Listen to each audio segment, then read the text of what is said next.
Perjanjian pisah harta atau prenuptial agreement, apakah penting dalam pernikahan? Kami akan bahas di video kali ini.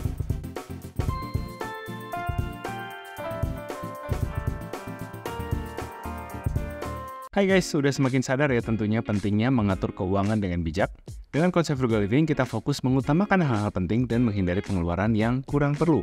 Tapi bukan berarti kita mengabaikan perlindungan terhadap aset yang kita miliki, seperti rumah dan kendaraan. Misalnya saat ini kami sudah pakai asuransi rumah dari Raksa. Jadi kalau amit-amit nih rumah kebakaran atau kebanjiran, kami bisa antisipasi dengan perlindungan dari asuransi. Kalau kalian punya kendaraan apalagi yang sering dipakai, asuransi kendaraan juga penting banget buat jaga-jaga. Harga preminya di sini juga udah sesuai dengan ketentuan dari OJK, ditambah sekarang ada promo cicilan 0% juga. Kalian bisa langsung cek ke website mereka di raksaonline.com. Selain lewat website, kita juga bisa akses melalui Raksa Online App. Di sini kita bisa langsung cek premi asuransi rumah, mobil, motor, bahkan klaim asuransi dengan simpel. Jadi nggak ada lagi nih alasan untuk menunda proteksi diri dan aset berharga kalian. Yuk mulai jaga aset kita sekarang dan tetap hidup bijak dengan proteksi yang tepat dari asuransi Raksa. Hai guys, welcome back to our channel. Kembali lagi dengan gue Samuel dan ini istri gue Claudia. Dan hari ini ada bintang tamu spesial di studio kami, Ibu Trivena Mastra. Atau biasa dipanggil Vena. Vena ini teman kecil gue, teman kecil les Mandarin. Cuma dua-duanya sampai sekarang nggak bisa bahasa Mandarin ya, Pen? Mandarin ya. Jangan disuruh ngomong. Ini hauma itu aja udah salah intonasinya. Puyau. Jadi dan kami menjadi orang dewasa yang sangat berbeda ya. Yang satu orang kantoran, yang satu orang apa, Pen? Orang hukum kamu ya, Pen? Aduh, pokoknya masih orang kan, bukan malaikat kan? Jauh. Yang penting dulunya jadi orang yang berguna ya bagi masyarakat bagi yang masyarakat ya minimal ya. Semoga. Nah hari ini sebelum kita bahas, saya juga mau ingetin lagi buat teman-teman yang suka channel kami, jangan lupa untuk subscribe dan share video ini. Di sini kami bahas tentang adulting, karir, keuangan, dan hari ini tentang topik yang seru-seru, sedap, ngeri-ngeri sedap tentang perceraian dan prenuptial agreement. Oke, kita mau bahas perceraian bukan karena ada yang mau bercerai ya, tenang dulu, tenang. Ya, ini karena dapat pertanyaan di email tanyakosem@gmail.com. Jadi ada yang nanya bagus banget soal prenuptial. Jadi tapi kami berdua bukan dari background hukum kan, nggak ngerti. Jadi ada Vena di sini untuk memberikan advice ataupun jawaban biar nggak sesat ya channel ini. Nah, jadi di sini udah ada Bu Vena. Silakan Bu, langsung aja perkenalan. Pakai Mandarin. Bu ya, saya. Pakai bahasa Mandarin. Tetep. Gue langsung pulang sih. Maaf banget nih. Saya Vena. Saya temen kecil dari Sam, dari kecil, bener-bener kecil. Dari kita masih TK ya, Sam? Dari sekecil Hana kayaknya, sekecil anak gue. Emang Hana Enggak ya? Udah TK ya? TKB sekarang. Dari TKA. Kan? Iya. Iya, kebetulan gue backgroundnya memang saya kuliah hukum di Indonesia. Lalu ada beberapa memang pertanyaan-pertanyaan yang biasanya kalau berkaitan dengan hukum saya suka nanya sama gua gitu. Tapi ya memang tipis-tipis saja gitu. Jadi hari ini saya minta tolong untuk mengisi acara. Dimintain tolong untuk di acaranya yang sangat bermanfaat. Terima kasih. Ya semoga nanti pembahasan kita juga lebih bermanfaat untuk teman-teman sekalian, tapi tidak mengencourage, tapi tujuannya dari pembicaraan ini bukan mengencourage teman-teman sehingga rumah tangganya menjadi bermasalah gitu ya, tapi justru membuat pengertian yang baru mengenai kenapa sih orang butuh prenuptial agreement, kenapa orang tidak butuh prenuptial agreement. Kalau kita dengar ya dari Pak Hotman Paris contohnya ya, atau banyak lah ya di Google banyak gitu ya yang bisa membawakan materi lebih bagus daripada saya. Tapi saya kenalnya Trivena. Iya betul. Bukan Hotman Paris, jadi mohon maaf guys. Iya. Jadi ya mungkin ini cuman sedikit aja, secara global aja gitu ya, supaya kadang-kadang orang berpikir bahwa oh kayak tabu deh ngomongin tentang prenuptial gitu ya. Tapi sebenarnya mereka nggak tahu apa yang akan terjadi di kemudian hari gitu sih. betul. Oke, thank you Van buat perkenalannya. Nah, gue akan baca emailnya buat teman-teman. Ini dari subscriber yang nanya lewat email tanyakosem@gmail.com. Nah, teman-teman yang juga pengen nanya, pengen punya pertanyaan yang agak panjang yang mungkin nggak bisa dijawab di DM Instagram atau di komen, boleh juga kirim email ke sini. Nah, aku bacain emailnya ya. Selamat siang, saya ingin mendengar pandangan Kosem dan Ciklau terkait pisah harta dalam pernikahan. Ada beberapa poin pertanyaannya. Poin pertama, apakah itu baik hanya untuk satu sisi saja atau baik untuk kedua pasangan? Terus misalkan jika seperti di kasus artis AW dan mantan istrinya yang saya lihat saat suaminya minta berpisah, terlihat pihak wanita dirugikan karena hanya pergi membawa diri saja setelah 18 tahun menikah. Saya ingin tahu pandangan Kosem dan Ciklau. Lalu jika, ini pertanyaan lanjutannya, lalu jika seperti kasus SD dan suaminya yang sedang ditahan dan dalam proses sidang, ini artis juga, saya melihat pisah harta terlihat baik untuk menjaga aset. Saya ingin tahu pandangan Kosem dan Ciklau. Terakhir, menurut Kosem dan Ciklau, hal baik dan negatif dari perjanjian pisah harta dalam pernikahan apa saja? Terima kasih jika berkenan dijawab atau dibahas di channel YouTube-nya. Oke, jadi dia bertanya, prenup itu baik untuk satu pihak aja atau bisa baik untuk dua-duanya sebenarnya? Untung ruginya prenup gitu ya. Nah mungkin kita jawab dari awamnya dulu gitu, yang basic banget prenup itu apa sebenarnya. Nah mungkin langsung Fan bisa coba jelasin. Sebelum gue yang jawab, mendingan menurut kalian dulu apa? Gitu. Kita ini ya, kuliah singkat. Iya. Ini kalau 2 SKS sekaligus saya rangkum dalam 30 menit, saya agak canggih. Ya ini kan kisi-kisi doang ya. Ya guys, nanti habis nonton akan timbul billing di kartu kredit kalian masing-masing ya. Ini bukan kuliah gratis, bukan kuliah gratis. Canda ya.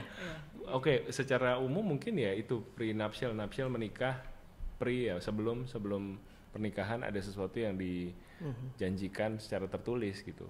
Awamnya sih itu.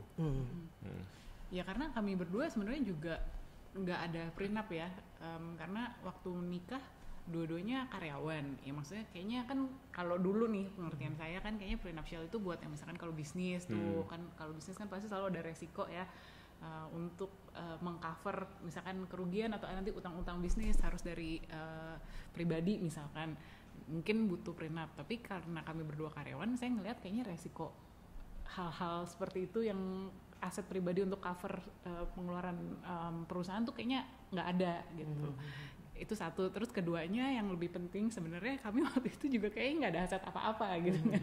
Jadinya kayak apa yang mau ditulis di perjanjian, orang ini aja mau nikah besok, ya udah mulai dari nol gitu kan, tabungannya habis semua. Jadi waktu kami sih nggak ada gitu, nggak ada prenuptial karena dua pertimbangan itu tadi ya. Nah itu sih ya, tapi gimana? Bener nggak jawabannya? Bener. Saya bukan dosen. Oke, jadi sebenarnya kalau di Indonesia kan kita mengenalnya undang-undang perkawinan, bukan undang-undang pernikahan. Ya. Kalau pernikahan itu nikah sama kawin tuh dua hal yang berbeda, gitu ya. Kalau nikah mau tuh bercanda atau mau? Ini serius. Oh lagi serius. Maaf. Kalau nikah, jokes bapak-bapak biasanya. Ini jokes bapak-bapak nih, nikah sama kawin. Oke. Maaf. Nikah itu biasanya berhubungan dengan nikahnya adat apa? Ya. Nikahnya agama apa? Di gereja, di KUA, di mana? Gitu. Itu nikah. Tapi kalau kawin itu biasanya hubungannya sama legalitasnya bagaimana? Gitu. Nah makanya kalau di undang-undang perkawinan itu bilangnya adalah undang-undang perkawinan. Kenapa dibilang sebagai perkawinan? Perkawinan itu antara dua menjadi satu, gitu. Kayak kita mengkawinkan tanaman itu kan dicangkok, itu sebenarnya dikawinkan, gitu ya, untuk menghasilkan varietas baru. Tapi itu di dalam satu badan, gitu.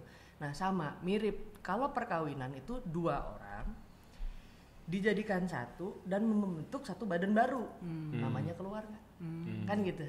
Nah, ketika menjadi keluarga ini, dia kan menjadi satu kesatuan, diikat dalam perkawinan. Nah, suratnya, surat kawin, gitu ya. Nah, nggak ada surat nikah. Gitu. Ada catatan nikah di gereja, gitu kan. Tapi itu ya secara nikahnya agama, secara gitu. gerejawi ada. Tapi kawinnya secara gerejawi enggak. Perkawinannya dicatat di dalam akta perkawinan. Gitu. Nah, itu perkawinan sama pernikahan dua hal yang berbeda. Wedding sama marriage dua hal yang berbeda. Marriage itu perkawinannya kamu udah. Tapi kalau wedding ya celebrationnya lah, kira-kira begitu ya. Tapi mungkin kalau secara KBBI mungkin berbeda lagi ya mungkin. Nah, kita bicara definisi hukum ya. Iya, kita berbicara yang undang-undangnya di Indonesia kenalnya adalah undang-undang perkawinan. Nah, gitu ya.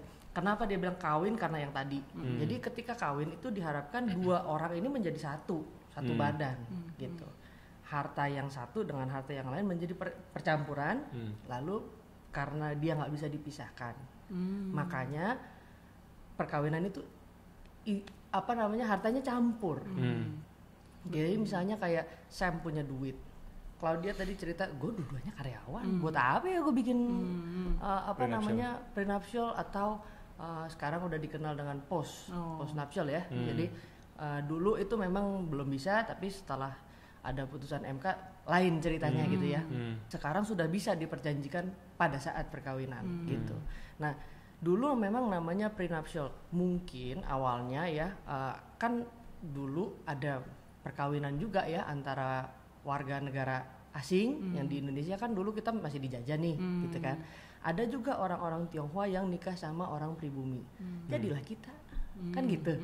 Nah, dulu itu BW itu ngaturnya pisah-pisah gitu. Ada yang turunan Belanda, ada yang timur asing, ada yang Tionghoa, ada yang pribumi gitu. Nah sekarang karena ada percampuran, hanya orang Indonesia lah yang boleh punya tanah aset. Tanah itu hanya orang Indonesia. Luar dari Indonesia kayak contohnya kakak gua gitu ya, dia nikah sama orang asing, dia nggak boleh beli tanah. Juga nggak boleh. Ya nggak boleh karena kan tadi udah percampuran harta. Lu nggak bisa pisahin mana punya lu, mana bisa punya Sam. Suaminya, punya mana? Nggak tahu kan? Nah, apa yang lu kasih misalnya nafkah yang dikasih sama Sam ke Claudia, lu makan nggak? Makan dulu. Ya kan? Terus nanti punya anak punya siapa? Belah dua, nggak bisa kan? Nah itu kan menjadi milik bersama, sama lah. Intinya kalau lu berpikir harta tuh seperti apa, seperti anak, bisa nggak lu bagi? Nggak bisa. Nah kan itu namanya percampuran harta, gitu. Percampuran harta itu kenapa akhirnya orang memutuskan untuk oke, kayaknya kita harus menetapkan sesuatu. Sebenarnya tujuan dari prenuptial atau postnup saat ini fungsinya adalah untuk 3 hal sebenarnya. Kalau kita secara ini ya, secara general. Yang pertama adalah melindungi harta bawaan masing-masing. Bawaan lu apa? Sebelum menikah, harta bawaan sebelum menikah ya. Harapannya begitu. Harta bawaan sama harta pribadi masing-masing gitu.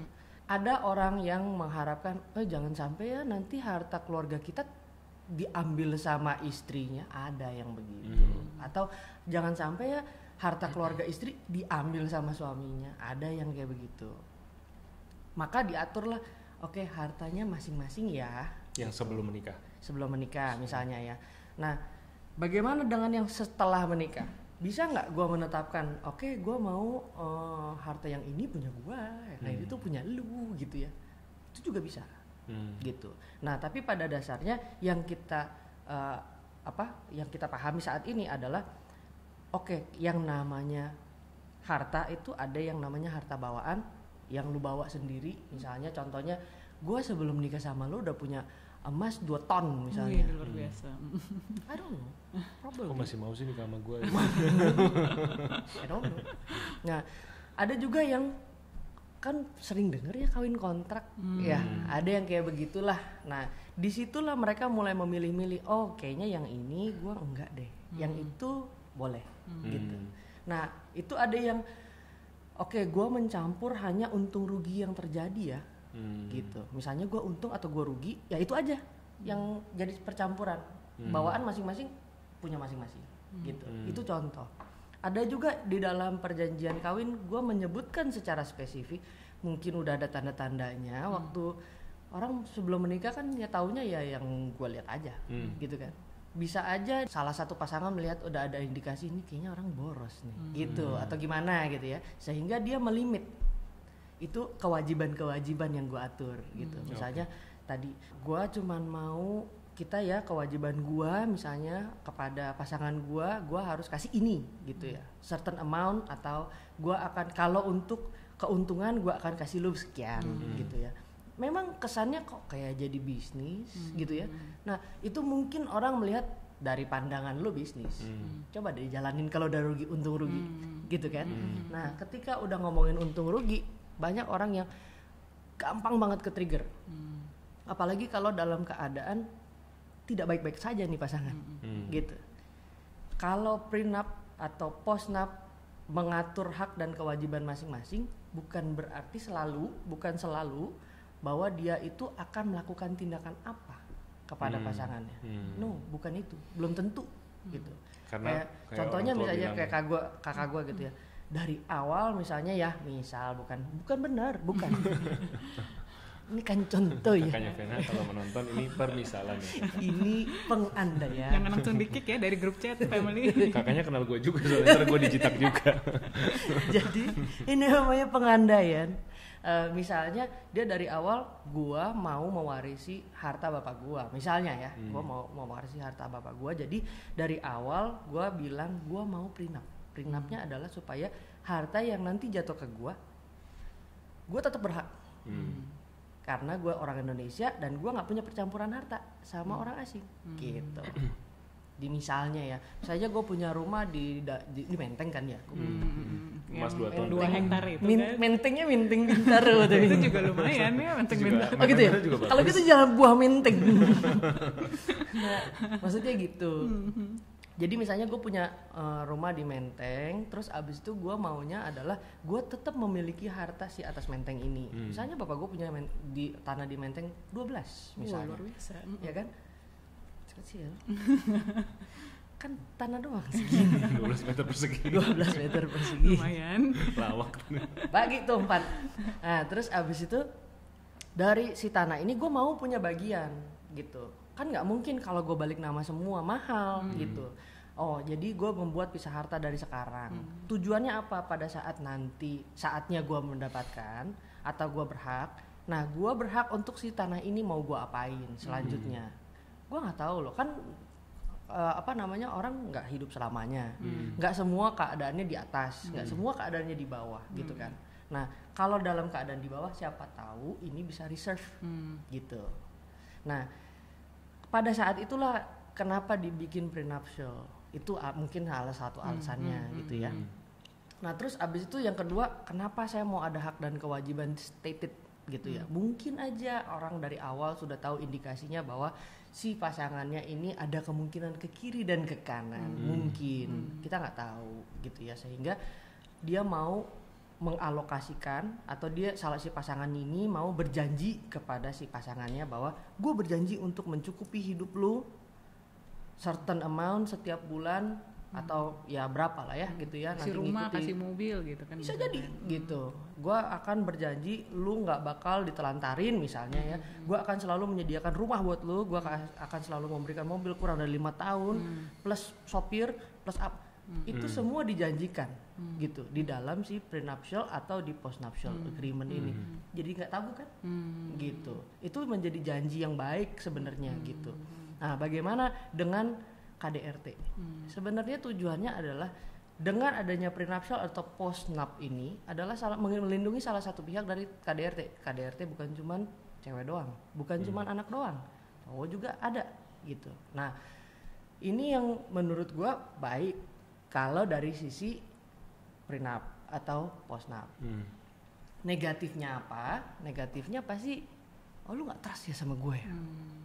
Kalau yang belum punya pandangan sampai sana, coba kalau sudah mengalami atau temennya mengalami, mungkin dia akan cepet-cepet, gue mau bikin prenup, gitu kali ya, gitu. Ada macam-macam yang terutama yang mencegah tindakan KDRT, gitu ya. Untuk mencegah tindakan KDRT ini, maka dibikin postnup atau prenup ini tujuannya adalah dalam hal terjadi hal-hal yang tidak diinginkan. Dia itu sudah reserve sesuatu gitu. Misalnya dia kurungan badan lebih dari 5 tahun dan akhirnya mungkin aja pasangan itu saling mencintai. Tapi bisa aja ada tekanan-tekanan yang membuat gue gak kuat gitu. Atau misalnya suaminya dideportasi. Nggak tahu loh mau sampai kapan. Atau kayak cast away, hilang. Terus bagaimana? Status gue apa? Gitu kan. Nah, prenup ini yang menjaga lu. Ternyata si suaminya punya reserve fund yang bisa dicairkan berdasarkan si prenup ini. Untung dong. Something like that. Gitu. Jadi sebenarnya kalau dibilang ini melindungi, Ya tujuan baiknya kalau kita lihat ya melindungi gitu. Cuman kalau tadi yang lo bilang ya orangnya nggak paham, bisa jadi kayak wah lu kok belum nikah udah pikirannya negatif gitu ya. Bahkan beberapa orang tua pun kayak nggak usah lah kayak gitu-gitu gitu, baru mau nikah udah ngomongin cerai gitu, kesannya nggak punya iman banget. Nah kalau udah dibilang gitu kan di bawah rohani susah ya Pak, iman tuh gimana ngukurnya gitu. Jadi ya oke. Sekarang secara basic kita udah paham. Nah nextnya kita masuk misalkan ke case artis tadi. Artis pertama Awe yang ini. Awe, gue jadi pengen makan Awe tiba-tiba.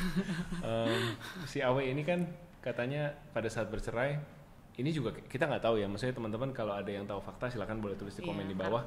Karena kita nggak deep di sini dan dapat email ini, kita bahas apa yang ada di email. Jadi menurut Vena ini kan masih kalau perceraian gitu kan close from public ya, maksudnya detailsnya. Jadi nggak mungkin Kita bocor nggak bisa tahu kecuali juga ada yang bocorin ya. Tapi kita nggak bisa kondisi aslinya. Iya, kita nggak bisa tahu nih si Awe ini jadi sebenarnya kayak gimana. Tapi infonya dari yang nanya ini katanya si istri setelah 18 tahun ini nggak dikasih apa-apa. Padahal si istrinya juga kan 18 tahun ini nggak kerja, jadi ngurus anak. Jadi gimana bisa punya uang gitu loh. Dan maksudnya untuk start life at her age gitu kan, mungkin sekarang she is almost 50 gitu kan, maksudnya nggak gampang gitu loh dengan nggak ada work experience segala macam. Apakah mungkin? Nah karena ini juga sepengetahuanku nih ya, biasanya kan kalau bercerai, jadi kan pembagian harta gono gininya itu kan semua harta yang diakumulate setelah menikah sampai bercerai itu kan bagi dua, 50-50 itu.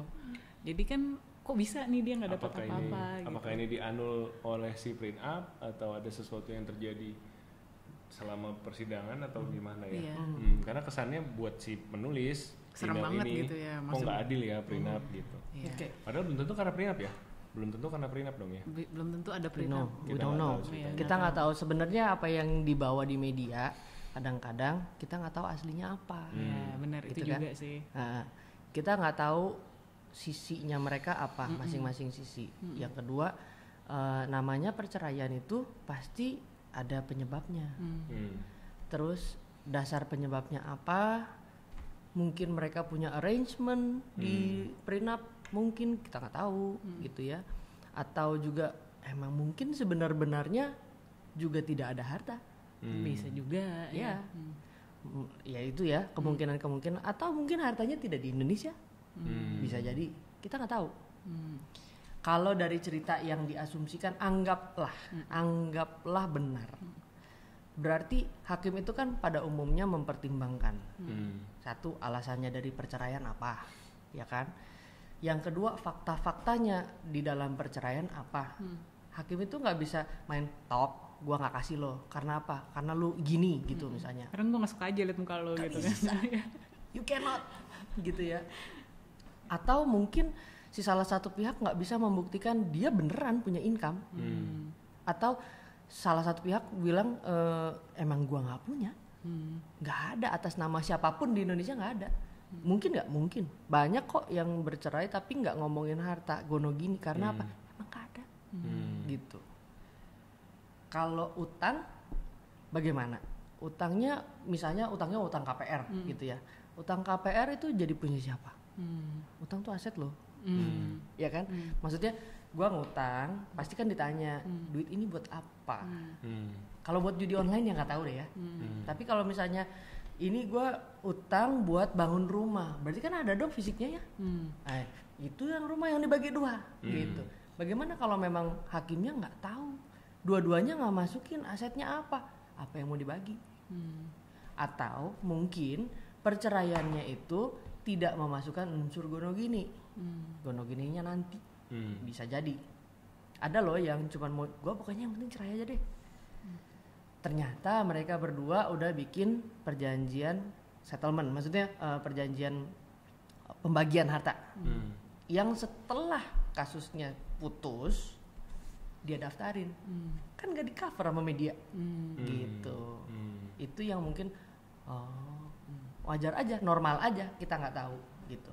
Jadi intinya apa yang lu lihat di media kadang-kadang belum tentu lu bisa percaya 100%. Satu, dua, kalau kasus perceraian kita sulit untuk mendapatkan informasinya karena sifatnya tertutup gitu. Nah, yang ketiga mungkin aja dia emang nggak ada asetnya. Gitu. Itu kan aset yang kalau kita berbicara gonogini pada umumnya dia harusnya ngelis asetnya apa aja gitu. Orang pada umumnya tuh nggak biasa listing apa aja. Terus nanti di ujung hari tiba-tiba itu kan punya gua. Mana bisa lo ngomong gitu kan. Now gitu. Gitu sih. Dengan point of view lain ya, kalau si tadi Awe kan ibaratnya perempuan dirugikan. Nah, sepertinya menurut emailnya ya, jadi kita basisnya email ini jadi hukum banget ya, jadi kayak dikoreksi atau salah nanti di quote. Oke, jadi kesimpulannya ya, tolong dikoreksi. Jadi maksudnya menikah dengan ataupun tanpa prenuptial ataupun postnuptial, amit-amit misalkan bercerai, bisa aja ya kejadian seperti itu. Kalau prenuptial misalkan dari awal udah diatur, pokoknya kita kalau cerai lo nggak dapat apapun ya, itu bisa aja kan. Tapi misalkan nggak ada prenuptial, nggak ada postnuptial, terus pas bercerai ya, terus ya ini itu di pengadilan ada mungkin ada apa ya, bukan battle juga tapi ada negosiasi atau gimana, atau ada pertimbangan hakim atau gimana yang dianggapnya ya mungkin ya itu tadi nggak ada harta yang bisa dibagi, ataupun mungkin kok ini mungkin salah satu pihak kayaknya nggak bertanggung jawab ya dalam mengelola aset, jadinya benar-benar nggak dikasih sama sekali, itu mungkin aja gitu ya.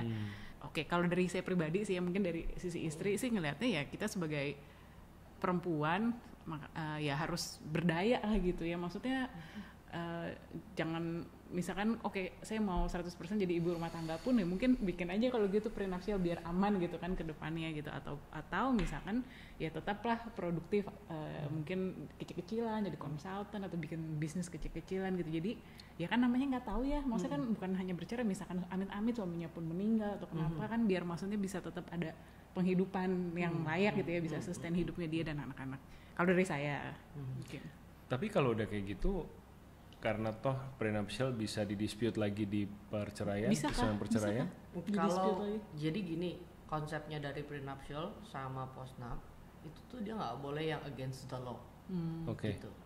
Misalnya kalau saya menikah sama kamu, kamu harus pindah agama, atau saya memperjanjikan bahwa anak kita harus agamanya apa. Itu nggak bisa. Melanggar hak asasi manusia.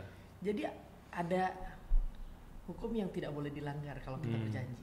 Misalnya kita janjian apa? Kita janjian jual beli narkoba yuk, itu udah pasti nggak boleh gitu. Jadi pokoknya semua jenis perjanjian tuh nggak boleh against the law gitu.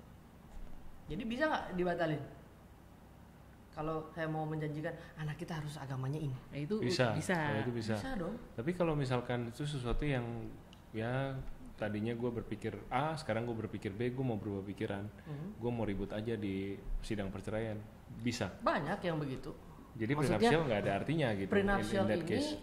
Kalau jadi ini, yang kalau kita berbicara persidangan, pada umumnya kita berbicara mengenai apa yang written, apa yang tertulis, gitu. Misalnya, oke, pada saat perceraian itu diajukan, dia akan nanya apa aja buktinya. Nah, salah satunya kan kita punya loh perjanjian kawin gitu ya. Perjanjian kawin ini mengatur bahwa A, B, C, D, E gitu ya. Maka hakim itu harus mempertimbangkan itu gitu. Mau Belgi bisa, tapi nanti pikiran saya hakim saya mau ya bisa aja nanti gitu si ya, hakimnya sampaikan. bagaimana memandangnya gitu. Itu kembali lagi apa yang kita omongin, mungkin dari point of view gua atau point of view Sam atau point of view-nya Clau beda-beda gitu. Tapi hakim akan mempertimbangkan oke, adilnya seperti apa gitu. Tapi apa yang sudah di-written biasanya hakim akan memandang itu, mempertimbangkan itu duluan. Tapi kalau ternyata nih suaminya bilang begini, tapi kelakuannya begini gitu ya. Misal dia bisa aja memutuskan sesuatu yang menurut hakim itu adil, bisa. Ekstrim ya, sangat ekstrim. Misalkan bikin prenup, oh ya nanti pokoknya anak ikut istri misalkan, ternyata istrinya wah pak ekstrim ya, misalkan kriminal apa ya gitu dijauhin ikut ekstrim gitu kan. Terus mungkin ya udah suaminya pas bercerai walaupun prenuptialnya bilang anak jadi hak asuh istri, tapi mempertimbangkan misalkan istrinya ini kacau banget nih gitu, kayaknya nggak bisa deh saya mau retract gitu kan perjanjian prenupnya, itu bisa aja menjadi suatu pertimbangan oleh Pak Hakim ya untuk nanti memutuskan yang hakim tidak bisa aja memutuskan berdasarkan keadilan gitu. Ya kalau contohnya kayak ekstrim tadi ya berarti anaknya ntar ya Iya. Ini kita dibunuh ya. Ntar gue sensor. Pip. Oke. Main sebut-sebut organisasi gue katanya. Oke. Kita Nah, terus move kasus on kedua ke ya. kasus SD. Nah, kalau di sini kelihatannya si pengirim email ini melihat tadi rugi perempuannya, sekarang boleh juga nih perempuannya diuntungkan. Suaminya masuk bui, kalau nanti masuk bui, Kalau kalau nanti terbukti korupsi, dimiskinkan dan segala macam, istrinya kayaknya tetap aman-aman saja, tetap baik-baik saja Iya. gitu. Nah, jadi kayaknya kalau ngelihat aku berusaha jadi si pengirim email, dia tuh kayak lagi bingung gitu loh. Ini ada sisi positifnya, sisi negatifnya. Tapi kan dia cuman kayaknya ngelihat infotainment gitu kan.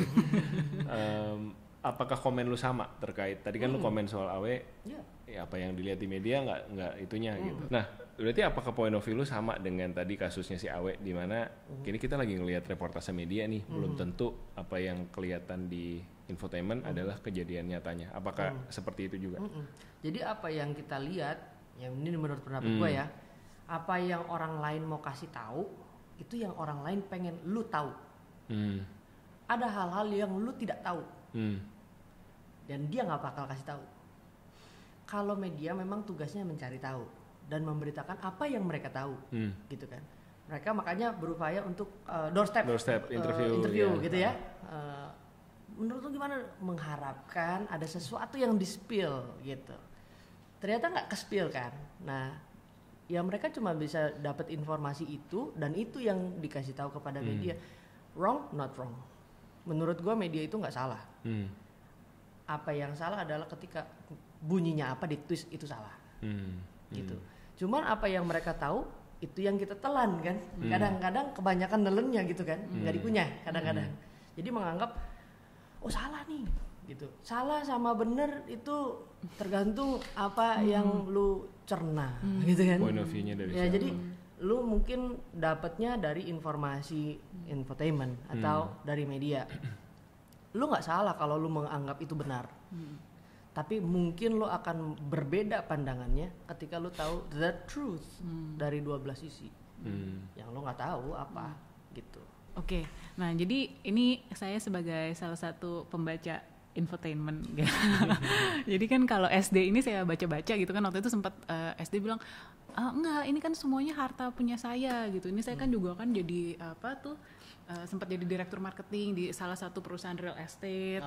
Terus saya kan juga main sinetron, saya kan juga bintang iklan, terima endorse, tas-tas mewah saya semuanya. Jadi nggak bisa dong nanti misalkan kalau suami saya terbukti bersalah korupsi, terus dia harus ganti rugi negara, ganti rugi ke negara gitu, terus nggak bisa dong dia ambil aset-aset saya juga hasil untuk kerja keras saya. Ya karena itu hasil kerja keras saya. Nah ini saya juga nggak tahu ya, apakah ada prenup yang menyebutkan gitu bahwa asetnya SD dan aset suami pisah gitu, pokoknya masing-masing. Anyway, kalau misalkan dalam kasus ada prenup pun, tapi kan ya ini kan tadi ada kriminal ya kan, tadi kan Vena bilang ya kalau misalkan kriminal kan berarti ya dianulir gitu ya semua agreement itu, karena kan itu tindak kriminal. Kalau ada, kalau terbukti ada. Kalau yang diperjanjikannya ada unsur yang melanggar hukumnya. Nah, pertanyaannya adalah bener nggak duitnya? Nah, iya. Hasil itu kan dua hal yang berbeda. Nih, jadi yang diperjanjikan adalah misalnya ya, yang diperjanjikan adalah harta lu yang register atas nama lu, harta yang register atas nama gua. Jadi ntar kalau dimiskinkan gua nggak ikutan ya gitu. Kan kita nggak tahu nih bunyinya apa nih, perjanjian prenuptialnya dia apa. Bisa aja di dalam perjanjian prenuptialnya dia menceritakan bahwa untung rugi jadi milik bersama. Untung dan rugi ya, jadi milik bersama. Satu dimohonkan pilot, yang satu juga kena pilot. Iya. Tapi dengan adanya pisah harta, gak bisa yang satunya lagi dipilotkan juga gitu. Misalnya hartanya suami angkanya misalnya 1M lah ya, gitu. Itu total ya, udah sama harga diri. Ya, dikit ya. Nah, iya. Misalnya contoh, $1 miliar deh. Oh iya. Soalnya kawin di masa 1M doang nyanyi gitu dong. Terlalu Pip. Terlalu banyak informasi. Ini 1 miliar dirham ya. Iya. Jadi dia punya harta 1 miliar misalnya ya. Terus si istri juga punya hartanya pribadi 1 miliar. Ternyata utang di perusahaannya dia, utang di perusahaan ya, bukan utangnya dia, itu 10 miliar. gitu ya. Nah, kita lihat dulu nih perusahaan nih siapa nih. Kalau perusahaan beda cerita ya, anggap aja ini sekarang misconduct-nya dilakukan oleh si suami misalnya ya, sehingga si suaminya harus tuh ikut bertanggung jawab, ya, sehingga oke lah ada pidana yang dia lakukan lah ya, gitu ya, sampai mengakibatkan dia selain dari semua hartanya udah dijual 1 miliar dirham ini juga tetap harus ditanggung sama dia. Sebenarnya kan kalau dari point of view negara, gue nggak mau tahu deh gimana ceritanya gitu kan. Nah, karena ada perjanjian kawin ini menyebabkan si negara nggak bisa touch punya dia. You cross the border ini. Kalau memang benar, kita nggak tahu isinya apa. Yang nanti dipersusah sama jaksa juga nggak tahu apa, gitu. Ya karena kita nggak tahu isinya, gitu kan. Berarti juga si SD ini walaupun misalkan dia ada prenup, misalkan yang menyebutkan isinya seperti itulah ya, pokoknya tidak menanggung kerugian masing-masing segala macam gitu. Anggap aja begitu ya. Tapi ternyata kan misalkan dia bilang ya ini uang saya semua, aset saya semua nih berdasarkan saya kerja A B C. Berarti itu dia juga harus bisa membuktikan.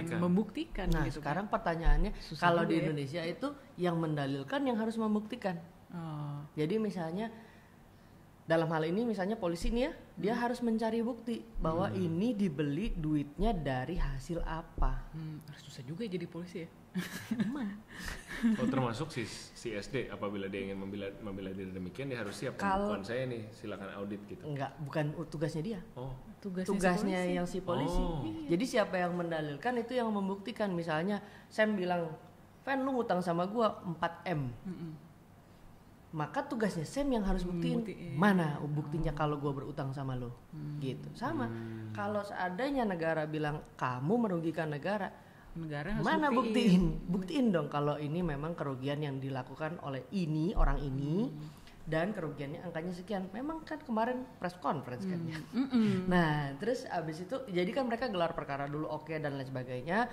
Nah terus dari situ dia harus membuktikan, oh yang ini belinya dari ini, duit yang ini belinya duit dari ini, makanya ditahan yang ini, gitu. Bisa nggak kalau sekarang tasnya si SD sayang ini, hampir kesebut. sayang, dari si sayang ini sama si cinta ini, bisa nggak membuktikan bahwa duitnya itu adalah duitnya dari si sayang bukan dari si cinta, gitu misalnya.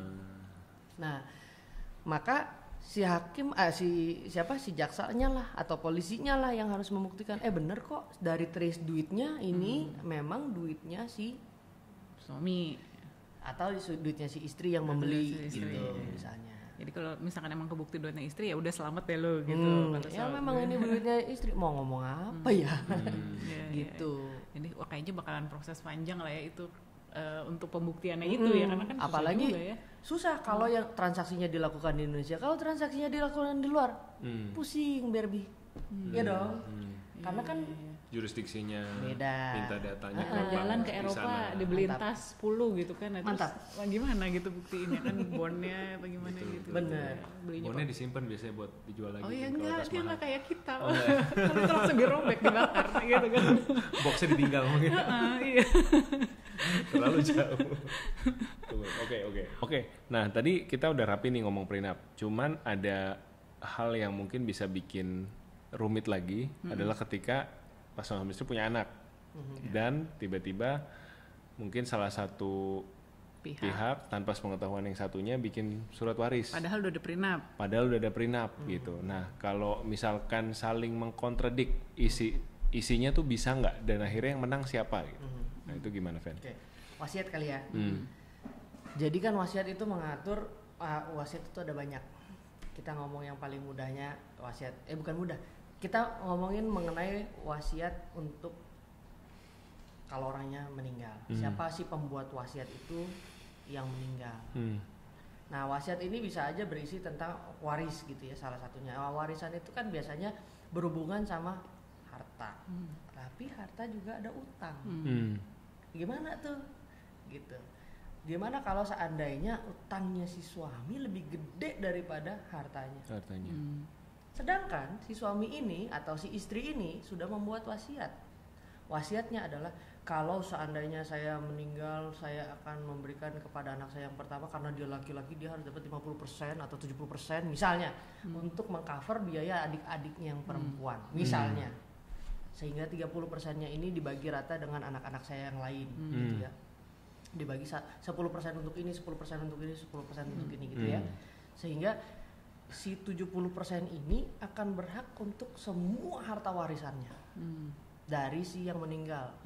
Hanya si bagian si meninggal.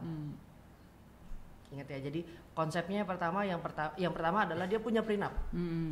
Dia punya Papa mamanya punya prenup. Bapak dan ibu punya prenup. Nah, bapak dan ibu ini sama-sama membuat wasiat. Yang ibu membuat wasiat bahwa kalau saya meninggal bagaimana pengaturannya, si bapak juga membuat wasiat kalau saya meninggal bagaimana. Yang isinya beda dari prenupnya. Kalau isinya berbeda bisa saja, tapi kan itu atas hartanya dia saja, bukan atas harta istri. Jadi gitu. tadi 70% dari 50%-nya dia, gitu ya misalkan. 70% dari harta atas nama dia. Atas nama dia. Belum Hartanya tentu dia. 50% ya. Belum tentu, gitu. Jadi prenupnya tetap berlaku, tapi wasiatnya wasiat dari masing-masing harta. Gitu. Jadi jangan dicampur. Bukan berarti yang satu meninggal 50% punya gua, enggak gitu. Ketika si si orang yang meninggal ini yang punya prenup, dia akan mewarisi harta yang dia punya, bukan harta dari perkawinan. Bisa saja ya, kalau tergantung isi prenupnya nih ya. Tergantung isi prenup. Isinya prenup apa, dia mewariskan apa, gitu. Yang kontradik nggak bisa, udah pasti. Notarisnya harusnya tahu dari awal apa isi dari prenupnya, apa yang menjadi wasiatnya dia, gitu. Nah, wasiatnya dia ketika dia terima, si ahli warisnya ini semuanya menerima, ya sudah selesai permasalahan kalau menerima. Tapi banyak orang yang berpikir bahwa dengan gua menerima, gua nunggu warisan. Lo mau nggak minjemin gua duit karena gua berhak untuk warisan bapak gua, gitu. Yang mungkin bapaknya udah spill atau ibunya udah spill, ini tanah di Menteng jadi punya Tadi lagi ya, Menteng. 3 kali 4 meter tadi. Menteng, gua nggak tahu yang Menteng mana nih. Gua Menteng. Nah, jadi dia menganggap bahwa ini pasti punya saya semua karena bapak saya udah berjanji demikian. Mungkin aja dia nggak tahu bahwa bapaknya juga berhutang. Ketika dia menerima waris, dia juga harus menerima harta dan utang. Gedean mana nggak tahu, gitu. Nah, itu mungkin pada umumnya kreditur akan muncul pada saat orang sudah tidak ada, gitu. Nah, ketika utang-utang itu timbul, bagaimana dengan si wasiat ini? Bolehkah kita mengambil warisnya, atau kita bisa menolak warisnya? Gitu. Ini panjang itu saya. Nah, itu teman-teman ya, kalau teman-teman tertarik dengan topik waris, silakan komen di bawah. Apakah perlu kita datangkan lagi ahli yang lebih ahli? Ahli yang lebih ahli. Susah-susah. Untuk bahas lagi. hal ini, silakan share di di kolom komentar ya. Oke. Balik lagi ke email dari netizen kita, yang intinya kan ini teman kita ini bertanya-tanya lah, worth it nggak? Ini bagus nggak untuk saya sebagai mungkin untuk melindungi diri saya gitu ya.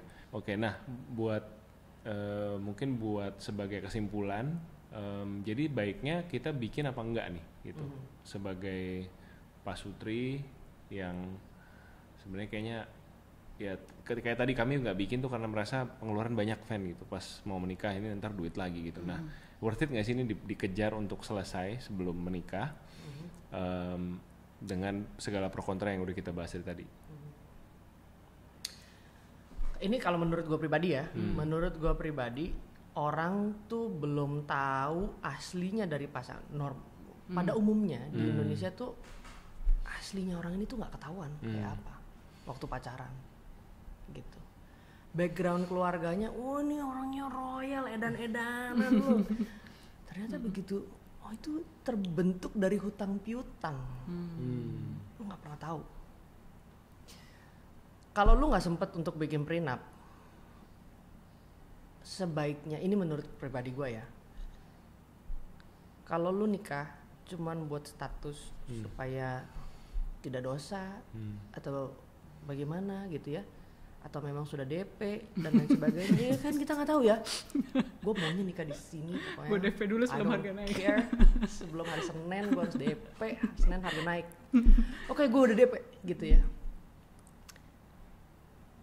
Banyak orang yang nggak memikirkan sampai di situ efeknya.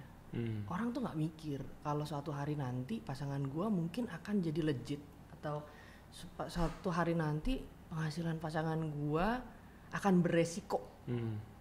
Gitu. Nggak ada orang yang nikah terus mengharapkan oh pasanganku beresiko ya gitu.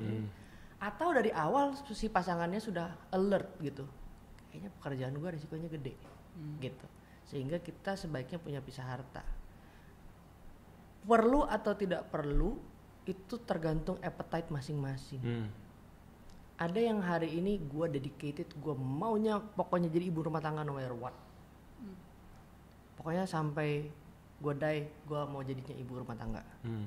Ada orang yang kayak gitu loh. Dan dia menganggap bahwa punya prenup itu gak penting. Ya sudah, gue gak bisa maksain. Gitu.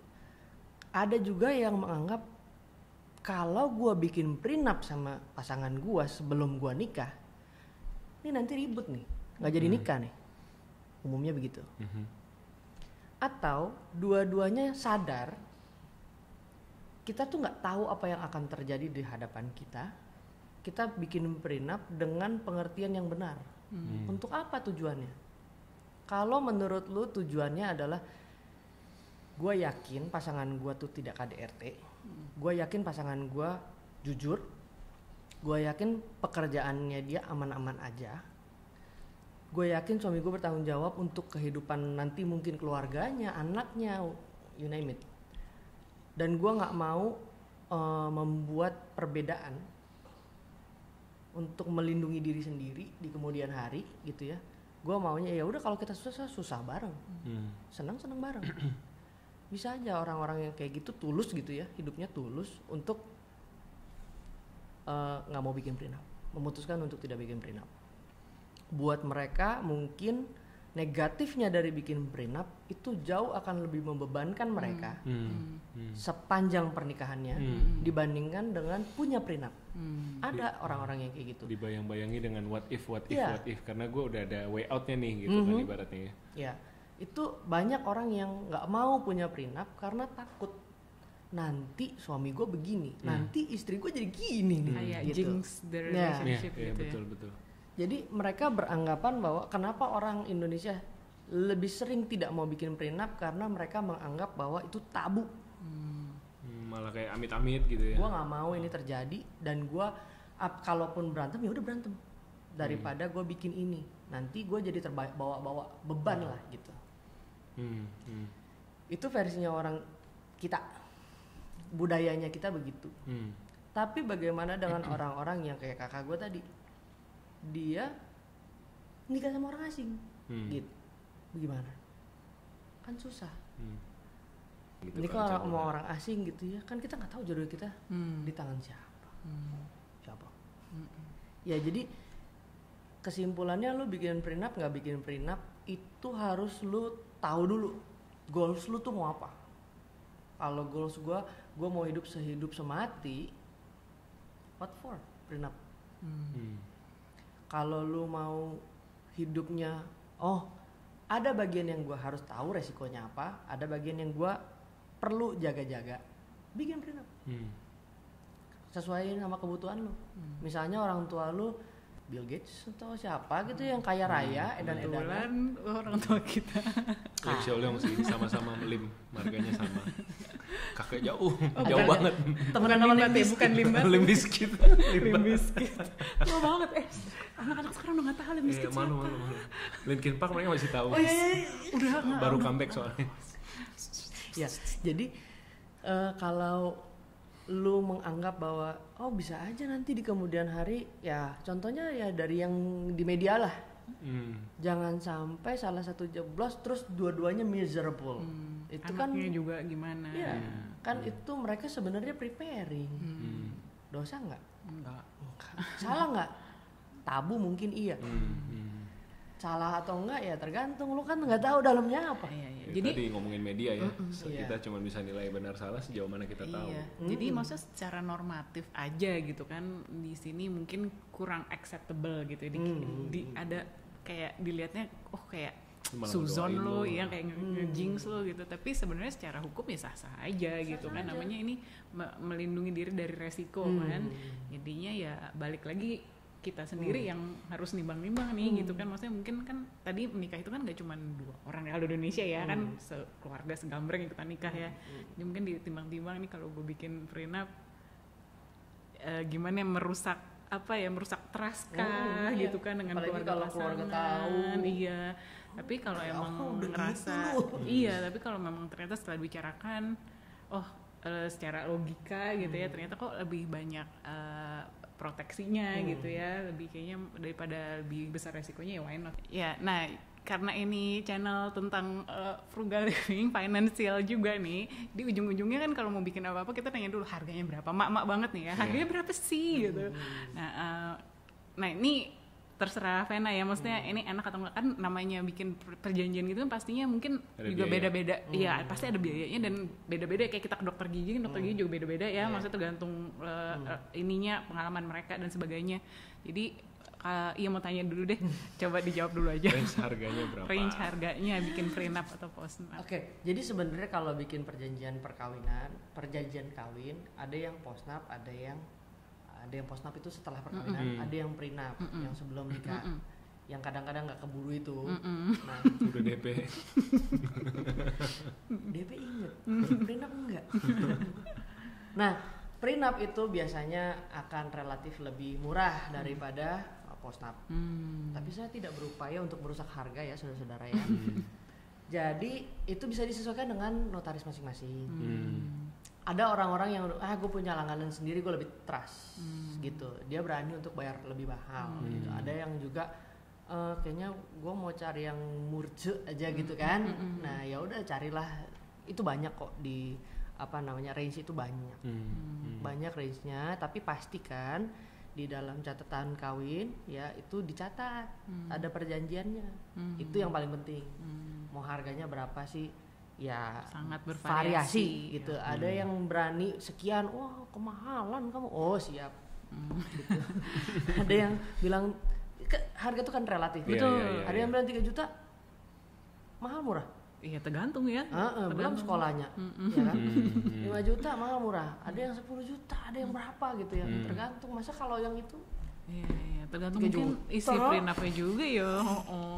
Tapi yang Tergantung pasti yang kawin siapa juga. nah yang itu dia kan, diketok juga. ya tergantung isi prenupnya apa. Kalau yang rumah Iya, iya. di Menteng 2 hektar gitu ya, masa pakai notaris 3 juta gitu kan, dia juga kagak mau gue ngurusinnya. sih Iya. ada juga yang Iya, notaris iya. bilang kemurahan ini. Iya, orang hartanya gini banyak Gitu. gitu. Oke, jadi nah tadi kan variatif banget ya secara harga, tapi kalau mau bikinnya sendiri atau mau tanya-tanya lebih detail gitu kali ya tentang prenup ataupun postnup, itu harus ke notaris kah atau bisa asal sarjana hukum kah atau gimana? Sebenarnya kalau di undang-undang itu dia terangnya dia bilang adalah pejabat publik, tulisannya begitu.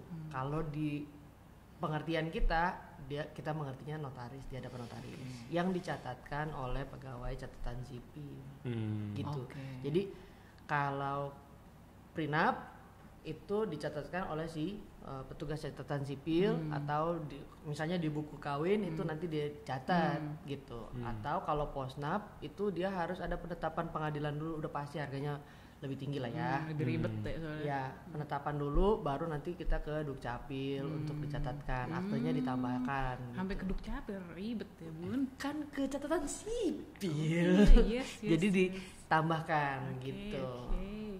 Jadi harga itu variatif banget. Tergantung isinya tadi juga ya. Tergantung apa yang dijanji. Kalau dijanjinya Lamborghini tiap bulan gimana? Iya, masa 3 juta Masa lu doang? 3 juta? Masa sejuta? Oke. Baik. Baiklah. Ya, jadi untuk teman-teman yang sedang mikir-mikir ya, ini bisa nyimpulkan sendiri lah ya, kira-kira kebutuhannya sesuai atau enggak. Yang jelas pro dan kontranya kita udah bahas di sini dari tadi. Mungkin buat teman-teman yang kepingin tahu lebih lanjut dan pengen kontak Vena juga, nanti kita juga akan taruh detailnya Vena di description box di bawah. Mana tahu ada yang lanjut ya, mana tahu ada yang mau kawin lagi gitu atau punya pertanyaan lain. Ini dewasa sekali tema podcast kali ini. Kawin lagi tuh bisa karena kematian. Oh kan? iya, betul, Suzon betul. aja nih Sam nih. Lu yang mau kawin lagi nih kayaknya nih. Salah lagi, siap salah. Oke, kita sekali ucapin thank you buat Vena udah Thank you. jauh-jauh datang ke Bintaro. Dan thank you juga buat teman-teman yang sudah nonton. Mudah-mudahan video ini bermanfaat. Seperti biasa kalau ada komen, sharing-sharing cerita apapun atau request topik lain, mumpung kita lagi bahas hukum, ada topik hukum lain yang mau dibahas, boleh share di kolom komentar. Thank you guys so much for watching. Take care. Sampai jumpa di video selanjutnya. Dadah. Take care.